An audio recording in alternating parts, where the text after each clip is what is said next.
নমস্কার। বন্দে মাতরম, ভারত মাতা কি জয়।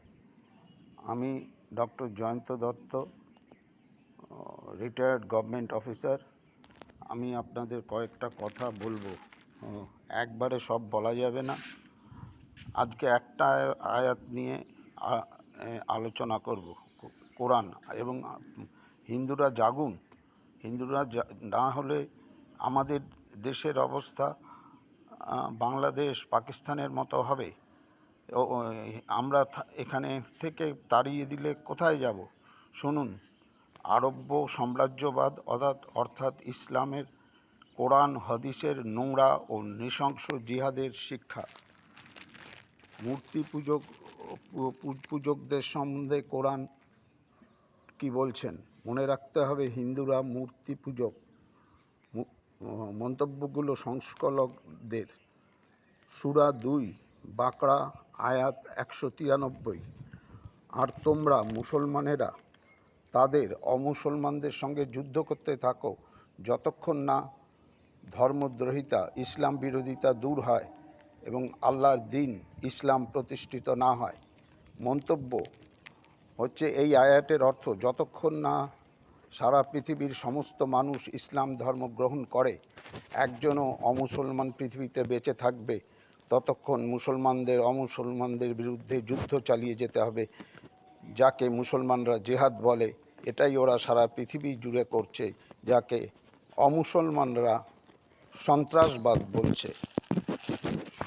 আরেকটি আয়াত আলোচনা করছি, সূরা 9 তওবা আয়াত 33। অংশীবাদগণ মূর্তি পূজকরা অপ্রীতিকর মনে করলেও অপর সমস্ত ধর্মের উপর জয়যুক্ত করার জন্যই তিনি পথ নির্দেশ ও সত্য ধর্ম ইসলাম সহ তার রসুল মুহাম্মদকে প্রেরণ করেছে। এই আয়াতের দ্বারা অন্য ধর্মের সঙ্গে ইসলামের সহাবস্থান অসম্ভব ঘোষণা করা হয়েছে। সূরা 9 আয়াত 28। হে বিশ্বাসীগণ, অংশীবাদীরা মূর্তি পূজকরা তো অপবিত্র। সূরা 9 আয়াত 7। আল্লাহ তার রসুলদের নিকট অংশীবাদীদের চুক্তি কি করে বলবৎ থাকবে? মন্তব্য, মূর্তি পূজকদের সাথে চুক্তির কোনো মূল্য নয় ইসলামে। আজ এই পর্যন্তই রইল। অল্প অল্প করে বলবো। প্রচুর আয়াত এরকম সব কোরআন জুড়ে এবং হাদিস জুড়ে মুসলমানদের বিরুদ্ধে জিহাদ ঘোষণার এবং যুদ্ধ চালিয়ে যাওয়ার আয়াত রয়েছে। এটা আমি কোরআন থেকে উদ্ধৃত করে বললাম। পরের দিন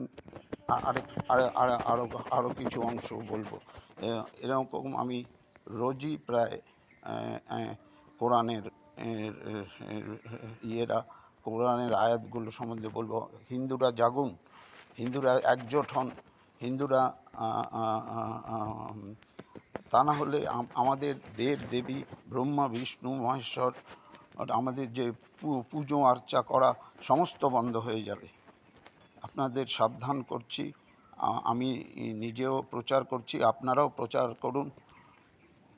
বন্দে মাতরম, ভারত মাতা কি জয়।